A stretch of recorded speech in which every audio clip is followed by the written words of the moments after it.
Hello दोस्तों, स्वागत है आप सभी का एक और धमाकेदार वीडियो में। आज की वीडियो बेहद स्पेशल होने वाली है क्योंकि ये कोई आम एपिसोड नहीं बल्कि एक पूरी मूवी है जिसका नाम है Naruto infinite castle the movie.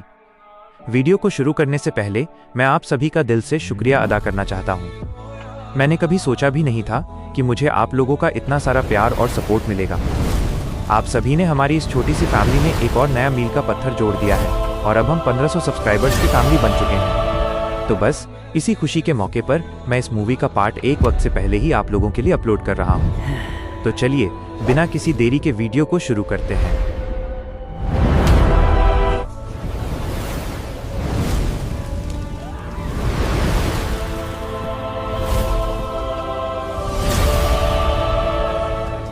Twang बीवा की आवाज एक बार फिर पूरे अनंत महल में गूंजी। दीवारें खिसकी, छतें घूमी और एक बड़े से हिला देने वाले झटके के साथ सारे कमरे फिर से अपनी जगह बदलने लगे। जैसे ही कमरों का घूमना रुका, नारुतो और सासुके ने खुद को एक बहुत बड़े खुले हॉल जैसी जगह में पाया। लेकिन इस बार वहां सिर्फ शैतान नहीं थे। मैदान के बीचों बीच काले रंग की वर्दी पहने कुछ इंसान हाथों में अजीबोगरीब चमकदार तलवारें लिए पागलों की तरह डेमोन से लड़ रहे थे। वे कोई और नहीं, demo slayer corps, demon slayer corps के सैनिक थे। शैतानों की तादाद बहुत ज्यादा थी, जिसके कारण वे इंसान बुरी तरह थक चुके थे और हारने की कगार पर थे। नारुतो ने अपनी रिनेनगान और चक्रा से लैस दोस्त की तरफ देखा और मुस्कुराते हुए कहा, सासुके, अपनी इस नई गॉड लेवल शक्ति को आजमाना नहीं चाहोगे? सासुके के होठों पर एक आत्मविश्वास से भरी मुस्कान आई। बिल्कुल नारुतो। एक पल भी गंवाए बिना सासुके बिजली की गति से सीधे डेमॉन्स के झुंड की तरफ बढ़ा। उसकी रफ्तार इतनी तेज थी कि हवा में सिर्फ एक नीली बिजली की लकीर दिखाई दी। सासुके ने अपनी तलवार निकाली और उसमें शुद्ध लाइटनिंग चक्रा चिडोरी कुसनागी का इस्तेमाल किया। उसने बस एक बार अपनी तलवार हवा में घुमाई और नीली बिजली के एक ही जोरदार झटके ने वहां मौजूद ढेरों डेमॉन्स को पल भर में काटकर राख कर दिया। वहां मौजूद डेमो स्लेयर के सैनिक ये खौफनाक नजारा देखकर दंग रह गए। उन्हें लगा कि इतनी अकल्पनीय और डरावनी रफ्तार किसी इंसान की नहीं हो सकती। यह जरूर कोई उच्च स्तर का डेमो अपर मून है जो अपनी ताकत बदल कर आया है। ऐसा सोचकर वे कृतज्ञ होने के बजाय सासुके के ऊपर ही अपनी तलवारें लेकर टूट पड़े। सासुके ने उन पर जवाबी हमला नहीं किया। उसने सिर्फ अपनी तलवार से उनके वार रोके और अपना बचाव किया, क्योंकि वो जानता था कि ये बेकसूर इंसान है। तंजीरो का आगमन और तलवारों की जंग। इंसानों को आपस में लड़ता देख नारुतो को न चाहते हुए भी बीच में आना पड़ा। नारुतो ने अपनी आंखें मटकाईं और कुरामा के लाल चक्रा का इस्तेमाल किया। नारुतो के शरीर से चक्रा के 3 विशाल हाथ, चक्रा आर्म्स निकले और उन्होंने उन सभी हमला करने वाले डेमो स्लेयर्स को हवा में ही दबोचकर रोक लिया। ठीक उसी वक्त बगल के कमरे की दीवार टूटकर गिरी और वहां से कमलाडो तंजीरो कमाडो मैदान में उतरा। जैसे ही तंजीरो ने आंखें उठाईं, उसने देखा कि एक अजीब से लाल साए वाले लड़के ने उसके डेमो स्लेयर कॉर्प्स के साथियों को हवा में जकड़ रखा है। मेरे साथियों को छोड़ो, तंजीरो चिल्लाया। उसने बिना एक पल सोचे अपनी सांस खींची और अपनी सबसे घातक तकनीक Hinokami Kagura dance of the fire God सक्रिय कर दी। उसकी काले रंग की तलवार से आग की भयंकर लपटें निकलने लगीं। वो सीधे नारुतो के उन चक्रा से बने हाथों को काटने के लिए हवा में उछला। जैसे ही तंजीरो का आग से भरा हमला नीचे आया, नारुतो बड़ी फुर्ती से पीछे हट गया, जिससे तंजीरो का वार खाली गया। लेकिन अपने भाई नारुतो के ऊपर हमला होते देख सासुके का पारा चढ़ गया। तुम्हारी हिम्मत कैसे हुई उस पर हाथ उठाने की? सासुके चिल्लाया और सीधे तंजीरो के सामने आ गया। चक्रा के हाथों का फैसला। तंजीरो और सासुके के बीच एक बेहद कड़क फाइट शुरू हो गई। दोनों की तलवारें हवा में टकराने लगी। एक तरफ तंजीरो की हिनोकामी कागुरा की दहकती हुई आग थी, तो दूसरी तरफ सासुके की कुसानगी तलवार की कड़कड़ाती नीली बिजली। चिंगारियां पूरे हॉल में फैल रही थीं। तंजीरो अपनी पूरी जान लगा रहा था, लेकिन सासुके अपनी सिर्फ 5% ताकत का इस्तेमाल करके उसकी हर सांसों की तकनीक, ब्रीदिंग स्टाइल्स को नाकाम कर रहा था। नारुतो वहीं खड़ा खड़ा तंजीरो की तकनीक को देख रहा था। वो चाहता तो सासुके को एक पल में रोक देता, लेकिन वो इस नई दुनिया के शूरवीरों की ताकत और सासुके के बदले हुए चक्रा कंट्रोल को लाइव देखना चाहता था। पर तभी तंजीरो की मदद के लिए उसके 2 और साथी, इनोसुके सुअर के मास्क वाला और जेनित्सु पीले बालों वाला, भी तलवारें तानकर सासुके की तरफ लपके। अब वे तीनों मिलकर सासुके को घेरने ही वाले थे कि जंग को हद से बाहर जाता देख नारुतो ने दखल दिया। अब बस भी करो, नारुतो की आवाज गूंजी। नारुतो ने एक बार फिर कुरामा के चक्रा के 3 विशाल सुनहरे और लाल हाथों को हवा में लहराया। इससे पहले कि तंजीरो, इनोसुके या जेनित्सु कुछ समझ पाते, नारुतो के चक्रा वाले हाथों ने उन तीनों को बीच में ही दबोच लिया और उनकी तलवारों को हिलाने तक का मौका नहीं दिया। पूरा हॉल शांत हो गया। तंजीरो ने हाँफते हुए नारुतो की उन आंखों में देखा जहां कोई शैतानी नफरत नहीं, बल्कि एक सम्राट की गरिमा थी। हम तुम्हारे दुश्मन नहीं हैं तंजीरो, नारुतो ने शांत आवाज में कहा। तंजीरो ने बेहद हैरानी से नारुतो की ओर देखा और उसकी आंखें फटी की फटी रह गईं।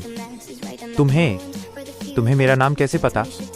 नारुतो ने हमेशा की तरह मुस्कुराते हुए बात को घुमा दिया और कहा, बस मुझे पता है, उसके बारे में बाद में बात करेंगे।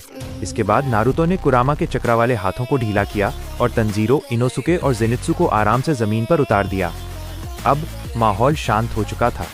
नारुतो, सासुके और तंजीरो एक जगह बैठकर शांति से एक दूसरे से बात करने लगे।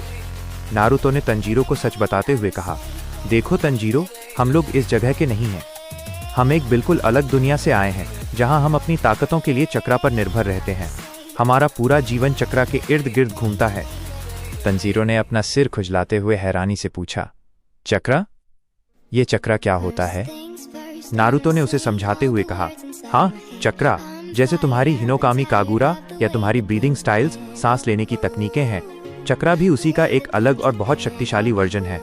यह शरीर और आत्मा की ऊर्जा का मेल है। तंजीरो और नारुतो ने काफी देर तक एक दूसरे से बात की। उन्होंने अपने अपने कबीलों, अपनी दुनिया के तौर तरीकों और वहां के हालातों के बारे में एक दूसरे से गहरी चर्चा की। सासुके चुपचाप बैठकर अपनी रिनेनगान से पूरे महल की हलचल पर नजर रखे हुए था। बातों के अंत में नारुतो ने चारों तरफ देखते हुए तंजीरो से पूछा, वैसे तंजीरो, इस अजीब सी जगह को आखिर कहते क्या है? तंजीरो का चेहरा गंभीर हो गया। उसने फुसफुसाते हुए कहा, इसे इन्फिनिटी कैसल, अनंत महल कहा जाता है। नारुतो की आंखों में चमक आई। अच्छा, तो इस कैसल का बॉस कौन है? यहाँ का सबसे मुख्य लीडर कौन है? तंजीरो ने गुस्से और नफरत से मुट्ठी भींचते हुए नाम लिया, मुजान किबुत्सुजी। जैसे ही तंजीरो के मुंह से मुजान का नाम निकला, पूरे इन्फिनिटी कैसल की दीवारें और फर्श इस कदर कांपने लगे जैसे वहां कोई भयानक भूकंप आ गया हो। कमरे उल्टे सीधे घूमने लगे। दरअसल मुजान को तुरंत इस बात का एहसास हो गया था कि कोई बाहरी दुनिया के अजनबी घुसपैठिए उसके इस गुप्त साम्राज्य में दाखिल हो चुके हैं, जो उसके नाम मात्र से विचलित नहीं हो रहे। महल के सबसे ऊपरी और गुप्त हिस्से में बैठा मुजान किबुत्सुजी गुस्से से लाल हो गया। उसने तुरंत अपने खास अपकमिंग मोहरों को आदेश दिया। उसने अपर मून 7 और अपर मून 6 को अपने सामने बुलाया और ठंडी जानलेवा आवाज में कहा, जाओ, उन बाहरी घुसपैठियों को जिंदा या मुर्दा मेरे पास लेकर आओ। मुजान का आदेश पाते ही अपर मून 6 और 7 अपनी खौफनाक शक्तियों के साथ नारुतो और सासुके की लोकेशन की तरफ बढ़ गए। जैसे ही वे दोनों वहां से रवाना हुए, मुजान ने अंधेरे में खड़े अकाजा की ओर देखा। अकाजा, तुम दूर से उन पर पैनी नजर रखना। वे कोई साधारण इंसान नहीं लग रहे हैं। उनकी हर एक ताकत और हर एक मूवमेंट की पूरी जानकारी तुरंत मेरे पास पहुंचनी चाहिए। अकाजा ने सिर झुकाया और एक पल में साए की तरह गायब हो गया। उधर हॉल में सासुके ने अपनी तलवार की मूठ को कस लिया। नारुतो, कोई बहुत तेज और अजीब सी डरावनी ऊर्जा हमारी तरफ बढ़ रही है। नारुतो ने अपने कपड़ों को झाड़ा और खड़ा हो गया। आने दो सासुके, जिसका इंतजार था, वो खेल अब शुरू होने वाला है। इन्फिनिटी कैसल की दीवारें एक बार फिर तेजी से घूमी और तंजीरो अपने साथियों के साथ एक दूसरे रास्ते पर अलग हो गया। अब उस बड़े से लकड़ी के हॉल में सिर्फ नारुतो और सासुके अकेले खड़े थे। तभी छत से एक जोरदार हंसने की आवाज गूंजी। देखो डाकी, हमारे महल में कितने सुंदर शिकार आए हैं। इनका खून चखने में बड़ा मजा आएगा। अंधेरे से एक घिनौना और हड्डियों का ढांचा जैसा दिखने वाला शैतान बाहर निकला, जिसके हाथों में खून से सने दरांती जैसे हथियार थे। ये ग्यूटारो था। उसी के शरीर से जुड़कर एक बेहद खूबसूरत लेकिन खतरनाक दिखने वाली लड़की बाहर निकली, जिसकी पीठ पर अजीब सी पट्टियां लहरा रही थीं। ये उसकी बहन डाकी थी। ये दोनों मिलकर अपर मून 6 की गद्दी संभालते थे। तभी उनके ठीक बगल में कड़कती हुई काली बिजली के साथ एक और शख्स उतरा। उसकी आंखें पूरी तरह काली थीं और उनमें नंबर लिखे थे। वो कोई और नहीं बल्कि जेनित्सु का पूर्व साथी काइगाकू था, जो अब नया अपर मून 7 बन चुका था। काइगाकू ने अपनी तलवार निकाली, जिससे काली बिजली की चिंगारियां निकल रही थीं। ग्याउतारो, इन दोनों शिनोबी का चक्रा थोड़ा अलग है। मास्टर मुजान ने इन्हें जिंदा पकड़ने को कहा है। नारुतो ने अपने कान खुजलाए और सासुके की तरफ देखा। तो ये हैं अपर मून 6 और 7। सासुके, तुम किसे संभालना चाहोगे? सासुके ने अपनी रिनेनगान वाली बाईं आंख को थोड़ा सा सिकोड़ा। मुझे वो बिजली वाला कुछ ज्यादा ही घमंडी लग रहा है। मैं काइगाकू को देखता हूँ। बिजली बनाम रिनेनगान। काइगाकू जोर से हंसा। मुझ पर अपनी नकली आंखें मत चमकाओ। उसने अपनी सांस खींची और चिल्लाया, black lightning breathing second form. पल भर में पूरे हॉल में काली बिजली का एक तूफान सा आ गया। काइगाकू बिजली की रफ्तार से सासुके के ठीक पीछे पहुंचा और उसकी गर्दन काटने के लिए तलवार घुमाई, लेकिन सासुके अपनी जगह से हिला तक नहीं। टिंग। सासुके ने अपनी बाईं आंख की रिनेनगान की शक्ति अमेनो तेजिकारा का इस्तेमाल किया। पलक झपकते ही सासुके और काइगाकू की जगह आपस में बदल गई। काइगाकू की खुद की तलवार सामने की एक भारी लकड़ी के खंभे में जा धंसी। क्या ये कौन सी रफ्तार है? काइगाकू भौंचक्का रह गया। सासुके ने अपनी तलवार निकाली भी नहीं। उसने बस अपना हाथ आगे बढ़ाया और काइगाकू की ओर ताना। बंशो तेनेन यूनिवर्सल पुल। एक जबरदस्त गुरुत्वाकर्षण के खिंचाव ने काइगाकू को हवा में उड़ाया और वो सीधे सासुके की तरफ खिंचा चला आया। सासुके ने आगे बढ़कर एक जोरदार लात काइगाकू के सीने पर मारी। इस प्रहार में इतनी ताकत थी कि अपर मून 7 की पसलियां टूट गईं और वो कई दीवारों को तोड़ता हुआ दूर जा गिरा। जहर और परछाइयों का खेल। दूसरी तरफ ग्याओतारो और डाकी ने मिलकर नारुतो पर एक साथ हमला बोल दिया। डाकी की नुकीली पट्टियां ओबी स्प्लैशेस चारों तरफ से नारुतो को जकड़ने के लिए बढ़ीं, जबकि ग्याओतारो ने अपने जहरीले दरांती से हवा में खून के कटार चलाए। मर जाओ इंसानी कीड़े, ग्याओतारो चिल्लाया। नारुतो ने मुस्कुराते हुए अपनी उंगलियां जोड़ी। उसने कुरामा के चक्रा का उपयोग करके अपने चारों ओर एक अभेद्य पीली और लाल ढाल बना ली। डाकी की पट्टियां और ग्याओतारो का जहर उस ढाल को छूते ही जलकर राख होने लगे। मेरी बारी, नारुतो ने ठंडी आवाज में कहा। उसने जमीन पर पैर मारा। Arise arise. अचानक नारुतो की छाया से कोनोहा में मारे गए साउंड 4 के चारों शैतान जिरोबो, किडोमारू, साकोन, उकोन और तायुया अपने कर्स मार्क वाले रूप में बाहर निकल आए। अब वे नारुतो के वफादार छाया सैनिक थे। ये क्या बला है? ये डेमोन्स नहीं है, फिर भी इनके पास इतनी डरावनी डार्क पावर कैसे है? डाकी घबराकर पीछे हटने लगी जब शैडो, जिरोबो और किडोमारू ने उसे चारों तरफ से घेर लिया। शैडो साकोन ने ग्याओतारो की दरांती को हवा में ही दबोच लिया। अंधेरे में छिपा गवाह। इस पूरी लड़ाई के दौरान हॉल के सबसे ऊपरी हिस्से में एक विशाल छज्जे के पीछे अकाजा माइनस अपर मून 3 छिपा हुआ था। मुजान के आदेश के मुताबिक वो दूर से इस पूरी जंग को देख रहा था। अकाजा की आंखें खौफ और विस्मय से फटी की फटी रह गई थीं।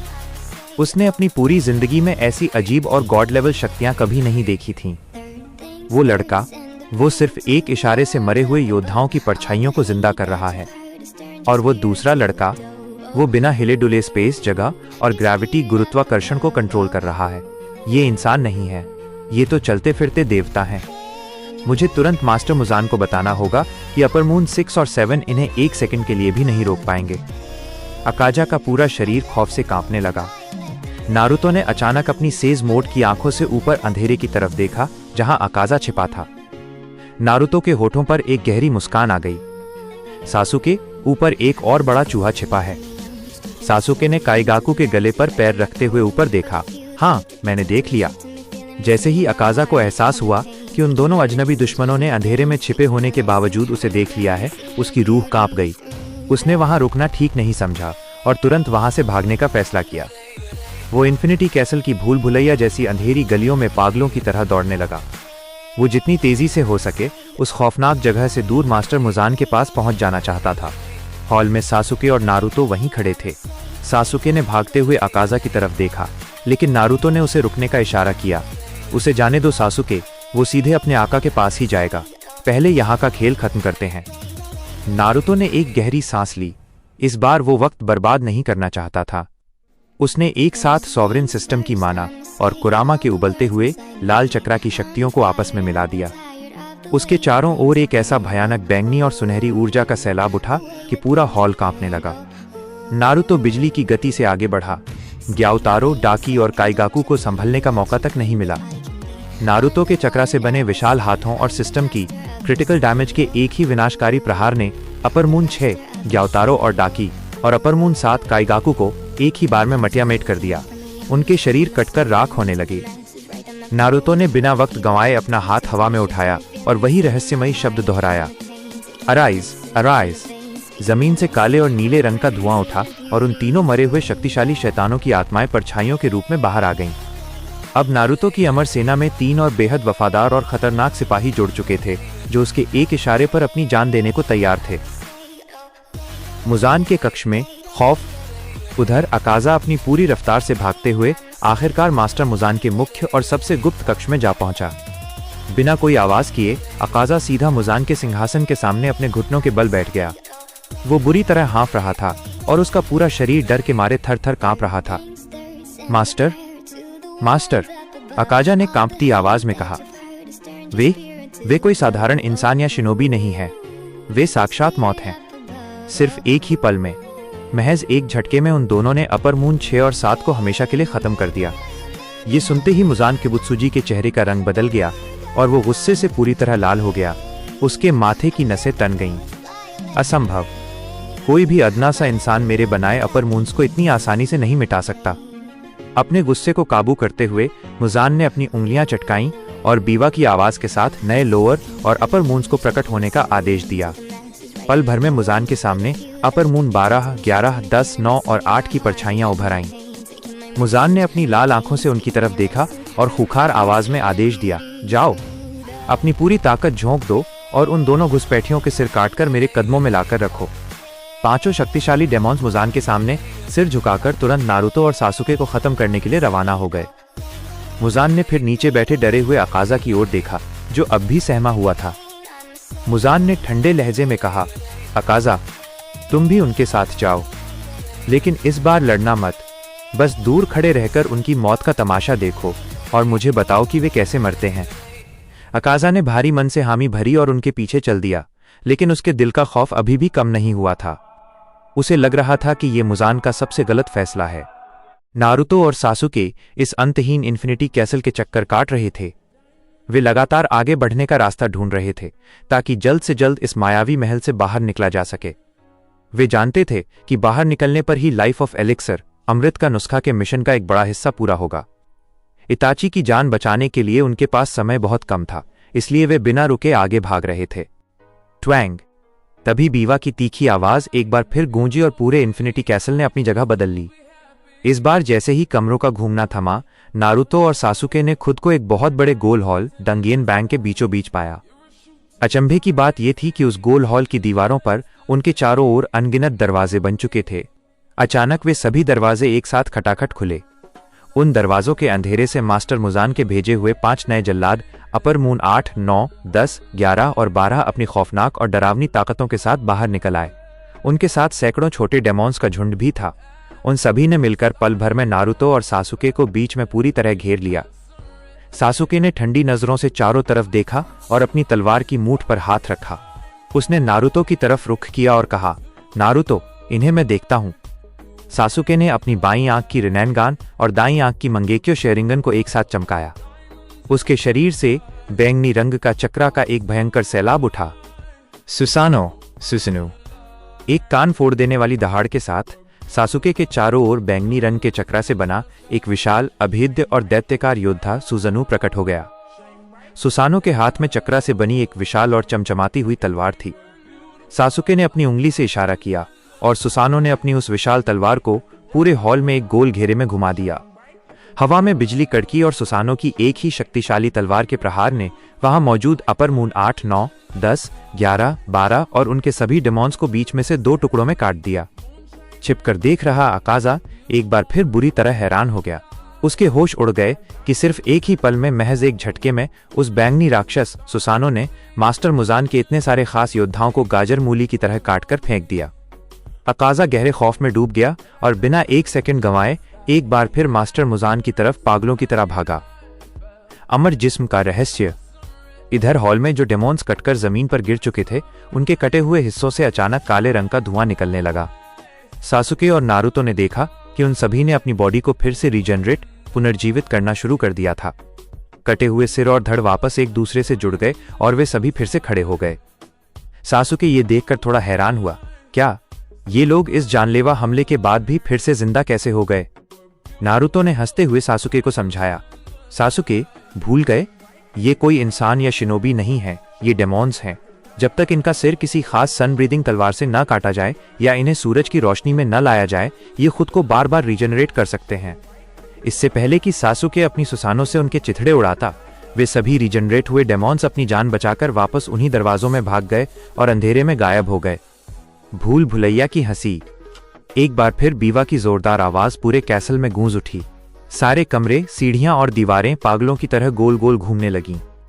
पूरा आयाम बदल गया और वे दोनों हवा में तैरते हुए कमरों के पार चले गए। लेकिन जब कमरों का घूमना बंद हुआ तो नारुतो और सासुके ने अपनी आंखें खोलीं। वे ये देखकर अवाक रह गए कि इतनी देर तक चक्कर काटने और आगे बढ़ने के बावजूद वे घूम फिरकर वापस ठीक उसी जगह पर आ खड़े हुए थे जहां से उन्होंने शुरुआत की थी। ये महल एक अंतहीन भूल भुलैया बन चुका था। नारुतो और सासुके ने एक दूसरे की शक्ल देखी। इस अजीब और बेतुकी स्थिति को देखकर दोनों अपनी गंभीरता भूल गए और एक दूसरे को देखकर जोर जोर से हंसने लगे।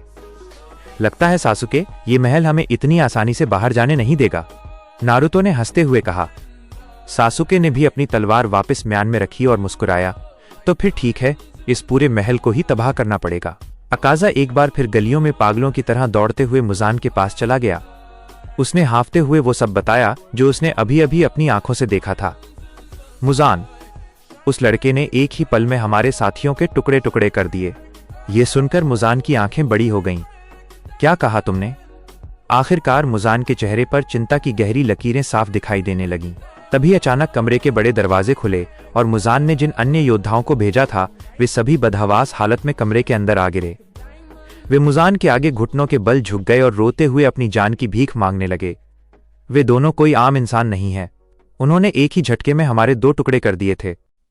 अपने सबसे भरोसेमंद योद्धाओं को इस तरह डर से कांपते देख मुजान अब अपने गुस्से पर काबू नहीं रख पाया। उसने खुद उन दोनों इंसानों से जाकर मिलने और उन्हें खत्म करने का फैसला किया। वो आगे बढ़ने ही वाला था कि तभी वहीं खड़े डोमा ने उसे रोक लिया।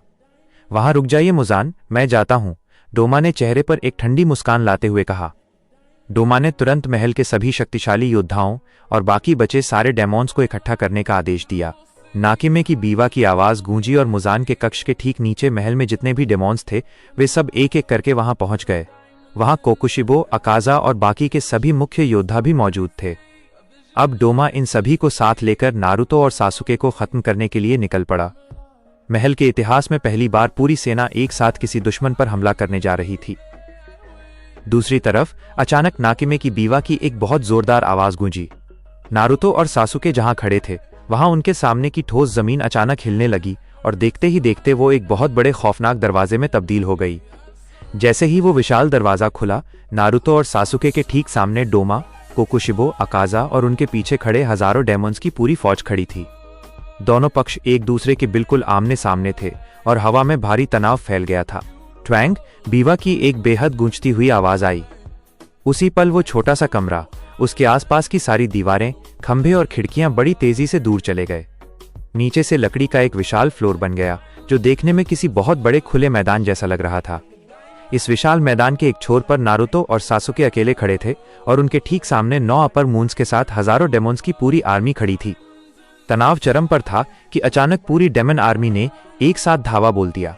4 अपर मून्स सीधे सासुके के ऊपर झपटे और बाकी के 4 अपर मून्स हजारों छोटे डेमॉन्स को लेकर नारुतो पर टूट पड़े। नारुतो और सासुके लगातार अपनी शक्तियों का पूरा इस्तेमाल करते हुए उनसे लड़ने लगे। सासुके की तलवार से बिजली कड़क रही थी और नारुतो अपने ताइजुत्सु से शैतानों के परखच्चे उड़ा रहा था। लेकिन डेमॉन्स की तादाद इतनी ज्यादा थी कि इतने सारे दुश्मनों से एक साथ अकेले लड़ने में उन्हें थोड़ी मुश्किल हो रही थी। वे जितने डेमॉन्स को खत्म करते उनकी जगह नए डेमॉन्स आ जाते। अपनी अमरता, रीजेनरेशन के कारण डेमॉन्स धीरे धीरे उन दोनों पर भारी पड़ने लगे थे। आखिरकार शैतानों के चौतरफा हमलों से बचने के लिए नारुतो और सासुके थोड़ा पीछे हटकर एक साथ खड़े हो गए। लगातार लड़ते लड़ते वे दोनों थोड़े थक चुके थे और हाँफ रहे थे। तभी डेमॉन्स की सेना के आगे डोमा आकर खड़ा हो गया। उसने अपने चेहरे पर एक क्रूर मुस्कान लाते हुए कहा, तुम दोनों बहुत असाधारण हो, लेकिन अब तुम यहां से बचकर जिंदा नहीं जा सकते। नारुतो और सासुके भले ही थक चुके थे, लेकिन उनके हौसले अब भी बुलंद थे। सासुके ने अपनी तलवार को कड़ा किया और कहा, किसने कहा कि हम अकेले हैं?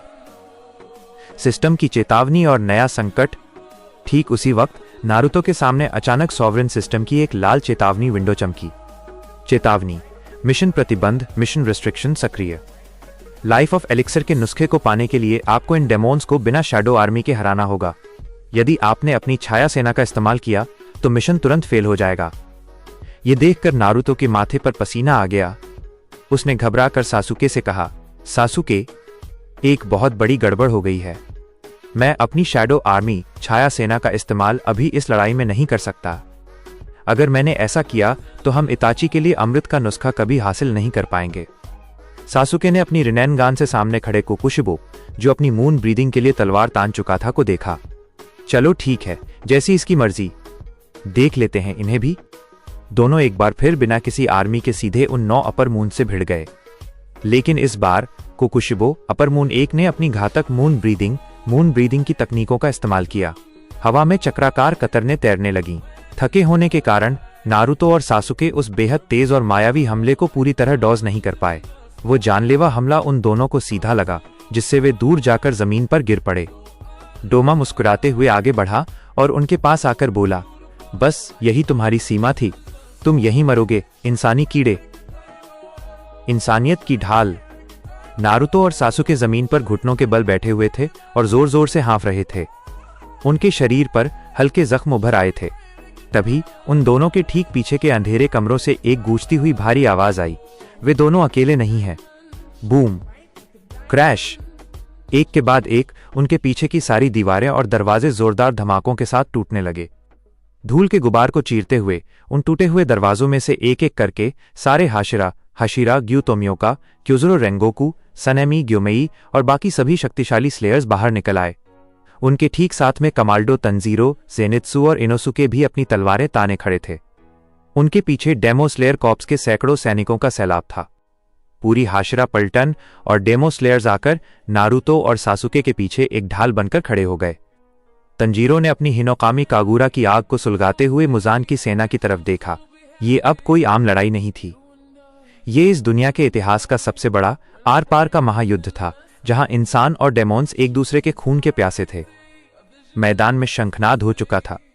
एक तरफ हाशिरा और डेमो स्लेयर कॉर्प्स की पूरी फौज थी, जिनके बीच में कुरामा के चक्रा से घिरे नारुतो और रिनेनगान से लैस सासुके खड़े थे। दूसरी तरफ 9 अपर मून्स और हजारों डेमोन्स का खूंखार दल था। हम इन बाहरी शिनोबी दोस्तों को मरने नहीं देंगे।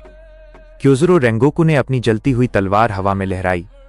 उसकी फ्लेम ब्रीदिंग की लपटों ने थके हुए नारुतो और सासुके को एक नई ऊर्जा से भर दिया। तैयार हो जाओ सासुके। नारुतो मुस्कुराते हुए खड़ा हुआ। भले ही वो सिस्टम की शैडो आर्मी का इस्तेमाल नहीं कर सकता था, लेकिन उसके पास खुद की और कुरामा की असीम शक्ति थी। सासुके ने अपनी 6 टोमोए वाली रिनेनगान को चमकाया। मुझे पीछे रहना पसंद नहीं नारुतो। अपर मून 1 बनाम रिनेनगान, सासुके और ग्योमेई। लड़ाई की शुरुआत होते ही कोकुशिबो अपर मून 1 ने अपनी 6 आंखों से सासुके की ओर देखा और अपनी विशाल टेढ़ी मेढ़ी तलवार से हमला किया। उसकी मून ब्रीदिंग की घातक कतरने हवा को चीरती हुई आगे बढ़ी। लेकिन इस बार सासुके अकेला नहीं था। स्टोन हाशिरा ग्योमेई हिमेजिमा ने अपने विशाल कुल्हाड़ी और कांटेदार गोले को हवा में घुमाकर कोकुशिबो के हमले का रास्ता बदला। ठीक उसी पल सासुके ने अपनी रिनेनगान की अमेनो तेजिकारा का इस्तेमाल किया। उसने हवा में तैरते हुए एक पत्थर के टुकड़े से कोकुशिबो की जगह को आपस में बदल दिया। कोकुशिबो अचानक ग्योमेई के भारी कुल्हाड़ी के ठीक सामने आ गया। बूम! ग्योमेई के प्रहार ने कोकुशिबो को पीछे धकेला और सासुके ने पलक झपकते ही अपनी कुसानगी तलवार में चिदोरी की बिजली भरकर कोकुशिबो की 2 भुजाओं को धड़ से अलग कर दिया। कोकुशिबो के चेहरे पर पहली बार हैरानी के भाव आए। डोमा का बर्फ और नारुतो का ताइजुत्सु। दूसरी तरफ डोमा अपर मून 2 ने अपनी बर्फीली कलाइयों आइस फैंस को लहराते हुए पूरे मैदान में जानलेवा बर्फीली हवाएं और कमल के फूल बिखेर दिए। इंसानों के लिए इस ठंडी हवा में सांस लेना भी फेफड़ों को जमा देने जैसा था। Water breathing 11th form dead काम। ग्यू तोमियोका ने आगे बढ़कर अपनी तलवार से डोमा के बर्फीले हमलों के वेग को शांत कर दिया। तभी नारुतो हवा में छलांग लगाते हुए डोमा के ठीक ऊपर पहुंच गया। उसने कुरामा के चक्रा से अपनी मुट्ठियों को मजबूत किया। बिना किसी निंजुत्सु के सिर्फ अपनी शुद्ध शारीरिक ताकत ताइजुत्सु का इस्तेमाल करते हुए नारुतो ने डोमा के चेहरे पर एक के बाद एक कई जबरदस्त मुक्के जड़े। Crash crash. नारुतो के प्रहारों की ताकत इतनी भयानक थी कि डोमा का आधा चेहरा और उसका बर्फीला सिंहासन पूरी तरह चकनाचूर हो गए। डोमा दूर जमीन पर घिसटता हुआ गया। उसका अमर शरीर भी इस मार को झेलने में हांफने लगा था। अकाजा का खौफ और जंग का पासा। अकाजा अपर मून 3 जो कुछ ही दूरी पर खड़ा था, वो तंजीरो और सनेमी से लड़ते हुए भी अपनी नजरें नारुतो और सासुके पर गड़ाए हुए था। उसने देखा कि हाशिरा के साथ मिलकर ये दोनों शिनोबी अपर मून 1 और 2 जैसे अजेय योद्धाओं को पीछे धकेल रहे थे। ये नामुमकिन है, मास्टर मुजान की पूरी सेना मिलकर भी इन दोनों लड़कों का रास्ता नहीं रोक पा रही है। अकाजा के माथे से पसीना टपकने लगा। सासुके की रिनेनगान ने एक साथ बचे हुए छोटे डेमोन्स के बड़े झुंड को निशाना बनाया। उसने हवा में अपना हाथ उठाया। शिनरा तेंसी, ऑलमाइटी पुश। एक अदृश्य और विनाशकारी गुरुत्वाकर्षण की लहर सासुके के केंद्र से बाहर निकली। उस एक ही झटके ने सामने बढ़ रहे हजारों छोटे डेमोन्स को हवा में उड़ाकर दीवारों और खंभों से दे मारा। पूरे इन्फिनिटी कैसल का वो फ्लोर मलबे में तब्दील होने लगा था। तंजीरो ने चिल्लाकर कहा, नारुतो, सासुके, रास्ता साफ है, आगे बढ़ो।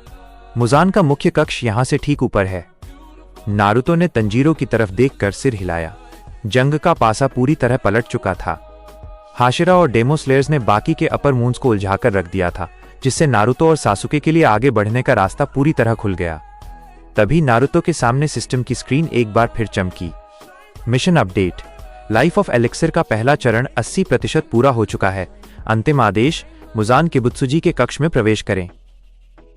हेलो दोस्तों, स्वागत है आप सभी का एक और ब्रांड न्यू वीडियो में। आज की स्टोरी पर बढ़ने से पहले मैं अपने उन प्यारे सब्सक्राइबर्स का दिल से धन्यवाद करना चाहूंगा जो हमारे चैनल की असली ताकत हैं। तो big shout out to 1 MD Tajul, 2 Jais Khan, हाँ भाई बिल्कुल, आप सभी का सपोर्ट देखकर बहुत अच्छा लगता है। और हाँ गाइज, आप लोग भी हमें कमेंट्स में जरूर बताइए कि हम अपनी वीडियोस में और क्या सुधार कर सकते हैं और नेक्स्ट वीडियो आपको किस टॉपिक पर चाहिए। 3 अलहाज मंसूरी, 4 हर्ष कुमार, आप सभी का दिल से शुक्रिया हमारी वीडियोस को इतना पसंद करने के लिए और हमें इतना सारा प्यार देने के लिए। और जो लोग ये वीडियो पहली बार देख रहे हैं, गाइस जल्दी से वीडियो को लाइक कर दो और चैनल को सब्सक्राइब करके बेल आइकन दबा दो, क्योंकि क्या पता अगली वीडियो में अगला नाम आपका ही हो। तो चलिए बिना किसी देरी के बढ़ते हैं आज की धमाकेदार स्टोरी की तरफ और शुरू करते हैं आज का वीडियो। मैदान में जीत करीब दिखाई दे रही थी कि अचानक पासा पलट गया। एक के बाद एक हार का स्वाद चखने की वजह से 9 के 9 अपर मून्स घबराकर अपनी डेमोन्स की सेना के पीछे चले गए। तभी उन्होंने एक खौफनाक कदम उठाया। सारे अपर मून्स ने अपनी ही सेना के डेमोन्स को एक एक करके जिंदा निगलना और खाना चालू कर दिया। वे जितनी तेजी से डेमोन्स को खा रहे थे, उनका कर्ज मार्क और चक्रा का जहर दोगुना तिगुना होकर बढ़ने लगा। देखते ही देखते वे सैकड़ों डेमोन्स को हजम कर चुके थे।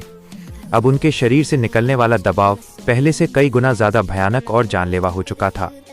सभी डेमो स्लेयर्स के सामने खड़े होकर अपर मून्स ने अपनी सबसे खास और घातक तकनीकों का एक साथ इस्तेमाल किया। उस अकल्पनीय प्रहार के एक ही वार ने सारे हाशिरा, तंजीरो, जेनित्सु और पूरी सेना को लहूलुहान करके जमीन पर ला गिराया। उधर जो नारुतो और सासुके मुजान के कक्ष की ओर बढ़ रहे थे, उन्होंने अचानक महसूस किया कि पीछे कुछ बहुत बड़ी गड़बड़ हुई है। जब उन्होंने मुड़कर नीचे देखा तो उनके होश उड़ गए। सारे हाशिरा और डेमो स्लेयर कॉप्स तड़पते हुए जमीन पर गिरे हुए थे, जो इन शक्तिशाली अपर मून्स की नई पावर्स का सामना नहीं कर पा रहे थे। नारुतो और सासुके अब घोर संकट में फंस चुके थे। उनके सामने 2 रास्ते थे, या तो वे सिस्टम के दिए गए मिशन को पूरा करने के लिए आगे बढ़ें या वापस जाकर इन मरते हुए लोगों की जान बचाएं। अगर वे बचाने जाते तो इताची का मिशन फेल हो जाता। ब्लू गेट और नया राजा। ठीक उसी पल नारुतो के सॉवरेन सिस्टम में एक जोरदार नोटिफिकेशन की आवाज गूंजी। अलर्ट, शैडो मोनार्क इस आयाम में प्रवेश कर रहे हैं।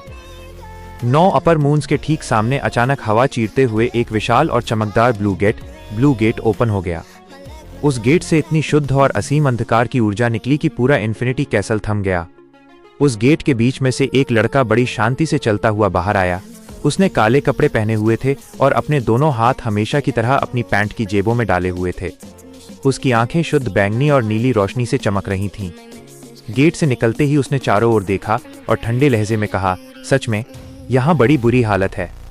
नारुतो ने ऊपर से देखते ही उसे पहचान लिया और खुशी से उछलते हुए चिल्लाया, हे शैडो गाय। वो कोई और नहीं, स्वयं शैडो मोनार्क संग जिनवू था। जिनवू ने गर्दन उठाकर ऊपर देखा और शांत आवाज में कहा, तुम दोनों बिना रुके आगे बढ़ो, यहाँ का मोर्चा मैं खुद संभालूंगा। जिनवू का आश्वासन पाते ही नारुतो और सासुके पूरे भरोसे के साथ वापस मुड़े और पूरी रफ्तार से मुजान के कक्ष की ओर भागने लगे। मोनार्क का साम्राज्य, द मोनार्क्स डोमेन। मैदान में अब 9 अपर मून्स और उनके पीछे बचे हुए हजारों डेमॉन्स की सेना खड़ी थी और उनके सामने सिर्फ एक अकेला लड़का संग जिन्वू खड़ा था। जिन्वू ने जमीन पर पड़े घायल तंजीरो और हाशरा की तरफ देखा और कहा, तुम सब पीछे हटो, इन्हें मैं अकेले संभालूंगा। तंजीरो और सारे हाशिरा ने उसकी आंखों में छिपी असीम शक्ति को भांप लिया। उन्होंने जिन्वू की बात मानी और रेंगते हुए थोड़ा पीछे हट गए। तभी जिन्वू की आंखों की चमक गहरी हो गई। उसने अपने हाथ जेब से निकाले और ठंडे स्वर में कहा, the monarch domain, the monarchs domain. पल भर में जिन्वू के पैरों के नीचे से एक विशाल जामुनी और काले रंग का गोल घेरा, डार्क ऑरा, पूरे मैदान में फैल गया। उस घेरे के अंदर की जमीन पिघलने लगी और उसमें से चीखते हुए जामुनी और काले रंग के अमर सिपाही बाहर निकलने लगे। हवा को चीरते हुए जिन्वू के सबसे वफादार और गॉड लेवल शैडो सोल्जर्स बाहर आए। Igris, Tusk, Tusk, Iron, Iron, Tank और पंखों वाला खूंखार बेरू, बेरू। मैदान में एक भयंकर धमाका हुआ और शैडो सोल्जर्स का एक अनंत सैलाब उमड़ पड़ा। जिन्वू ने अपनी दोनों उंगलियां आगे की और अपनी सेना को अंतिम आदेश दिया, सभी डेमॉन्स का गला काट दो। आदेश मिलते ही बेरू की गूंजती हुई चीख के साथ सारे शैडो सोल्जर्स डेमॉन्स पर टूट पड़े। शैडो आर्मी की तलवारें इतनी तेज थीं कि वे एक ही पल में हजारों डेमॉन्स के गलों को धड़ से अलग करने लगीं। डेमॉन्स का रीजनरेशन भी जिन्वू की परछाइयों के डार्क डैमेज के आगे काम नहीं कर पा रहा था। 4 जल्लाद और अंतिम घेरा। इस महायुद्ध के बीच संग जिन्वू अकेला ही उन 9 शक्तिशाली अपर मून्स की तरफ बढ़ा। उसकी रफ्तार इतनी भयानक थी कि किसी को कुछ दिखाई नहीं दिया। उसने बिजली की गति से अपनी 2 खंजर डैगर्स हवा में लहराए और एक ही झटके में निचले स्तर के 5 अपर मून्स के गलों को बेरहमी से काटकर उन्हें हमेशा के लिए राख में मिला दिया। अब मैदान में सिर्फ सबसे ताकतवर 4 अपर मून्स कोकुशिबो, डोमा, अकाजा और नाकिमे ही बचे थे। वे खौफ से हाँफते हुए पीछे हटे। उन्हें चारों तरफ से घेरने के लिए अब खुद संग जिन्वू, इग्रिस, बेरू और उसके बाकी शक्तिशाली कमांडर्स तलवारें ताने खड़े हो चुके थे। जंग का अंत अब बेहद करीब था। इन्फिनिटी कैसल का वो विशाल लकड़ी का मैदान अब शैडो मोनार्क के जामुनी और काले साम्राज्य में तब्दील हो चुका था। बचे हुए 4 अपर मून्स कोकुशिबो, डोमा, अकाजा और नाकिमे पूरी तरह घिर चुके थे। उनके सामने संग जिन्वू, इग्रिस, बेरू और पूरी शैडो आर्मी खड़ी थी। मास्टर मुजान के साम्राज्य को तुम एक पल में नहीं मिटा सकते, कोकुशिबो चिल्लाया और उसने अपनी मून ब्रीदिंग की सबसे विनाशकारी तकनीक हवा में छोड़ दी। संग जिन्वू के चेहरे पर कोई शिकन नहीं आई। उसने बस एक हल्का सा इशारा किया। कड़क, महान छाया योद्धा इग्रिस बिजली की गति से आगे बढ़ा। उसकी विशाल जामुनी तलवार ने कोकुशिबो की मून ब्रीदिंग के हमलों को बीच में से ही 2 टुकड़ों में काट दिया। ठीक उसी वक्त पंखों वाला खूंखार बेरू एक डरावनी चीख के साथ हवा में उछला। बेरू के पैनी उंगलियों और नाखूनों ने एक ही झटके में डोमा के बर्फीले पंखों को उखाड़ फेंका और उसे जमीन पर दे मारा। अकाजा ने जिन्वू पर सीधा मुक्का चलाना चाहा, लेकिन जिन्वू ने अपनी स्पीड का इस्तेमाल करते हुए अकाजा के हाथ को हवा में ही पकड़ लिया और अपनी असीम शारीरिक ताकत से उसके पूरे हाथ को मरोड़कर अलग कर दिया। जिन्वू ने ठंडे स्वर में कहा, तुमने इंसानों को बहुत सताया है, अब अंत का समय है।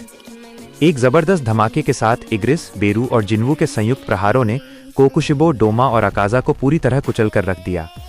नाकिमे जो दूर बैठकर बीवा बजाकर कमरों को बदलने की कोशिश कर रही थी, टस्क के एक विशाल जामुनी जादुई हमले ने उसकी बीवा समेत उसे भी मलबे में दबा दिया।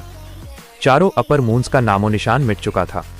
तंजीरो और घायल हाशिरा इस अकल्पनीय ताकत को देखकर फटी आंखों से जिन्वू को देखने लगे। जिन्वू ने अपनी तलवारें वापस गायब की, अपने हाथ वापस जेब में डाले और शांत कदमों से आगे बढ़ गया। मुजान का कक्ष और अंतिम आमना सामना।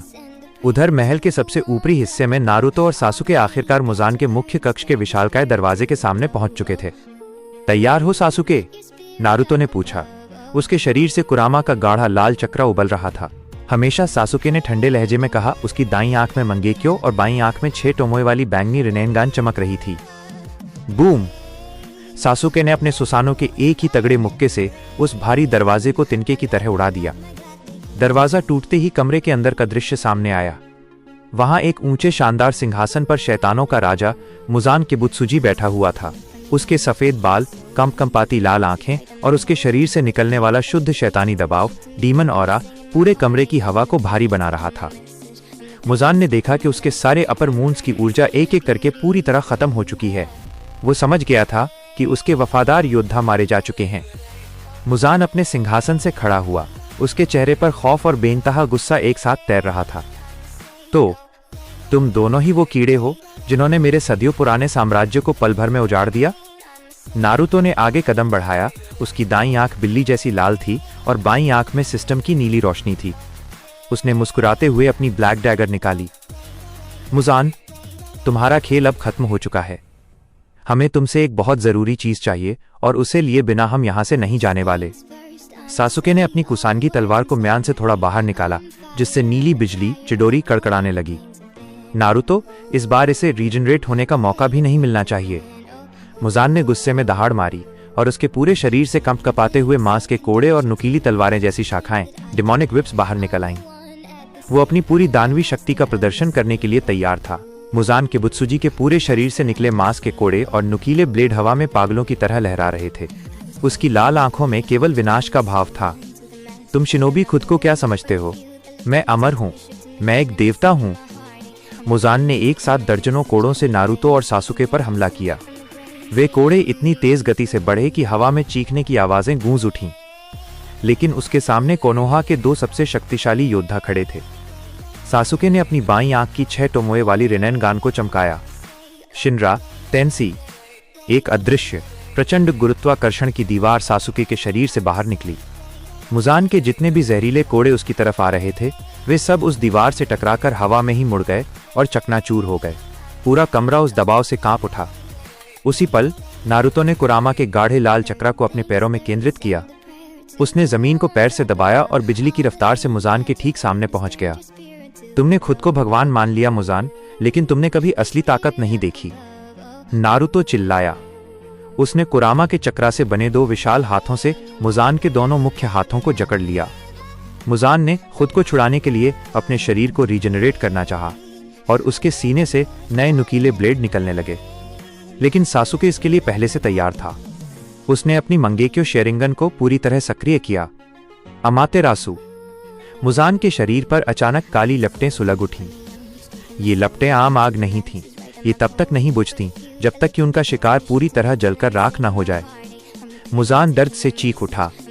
उसकी रीजनरेट करने की अद्भुत क्षमता इन काली लपटों के सामने घुटने टेकने लगी, क्योंकि उसका मांस बनने से पहले ही जल रहा था। ये क्या है? यह आग बुझ क्यों नहीं रही है? मुजान पागलों की तरह तड़पने लगा। नारुतो ने हवा में छलांग लगाई और अपनी ब्लैक डैगर को सीधा मुजान के दिल के पार उतार दिया। सिस्टम की स्क्रीन उसके सामने तेजी से फ्लैश होने लगी। सॉवरेन सिस्टम, क्रिटिकल डैमेज सक्रिय। मुजान की बुत्सुजी के रीजनरेटिंग सेल्स को 99% ब्लॉक कर दिया गया है। सासुके ने अपनी तलवार में चिदोरी की नीली बिजली भरी और एक सटीक प्रहार करके मुजान के सिर को उसके धड़ से पूरी तरह अलग कर दिया। मुजान का विशाल और घमंडी शरीर अमातेरासु की काली लपटें और चिदोरी की बिजली के बीच धीरे धीरे राख में बदलने लगा। शैतानों के राजा का अंत हो चुका था। जैसे ही मुजान का शरीर पूरी तरह हवा में धुआं बनकर उड़ा, पूरा इन्फिनिटी कैसल तेजी से ढहने लगा। तभी नारुतो के सामने सॉवरेन सिस्टम की एक बहुत बड़ी सुनहरी और नीली विंडो चमकी। रैंडम मिशन, डेमन मोनार्क का अंत सफलतापूर्वक पूर्ण। बधाई हो, आपने बिना शैडो आर्मी का उपयोग किए मिशन पूरा किया है। इनाम प्राप्त, लाइफ ऑफ एलिक्सर माइनस अमृत का नुस्खा। हवा में से रोशनी की किरणें सिमटी और नारुतो के हाथ में एक छोटी पारदर्शी कांच की शीशी आ गिरी, जिसके अंदर एक चमकदार सुनहरे रंग का तरल पदार्थ तैर रहा था। ये वही अमृत था जो दुनिया की किसी भी असाध्य बीमारी को जड़ से खत्म कर सकता था। नारुतो ने उस शीशी को कसकर पकड़ लिया और उसकी आंखों में राहत के आंसू आ गए। सासुके, हमें ये मिल गया, अब इताची को कुछ नहीं होगा।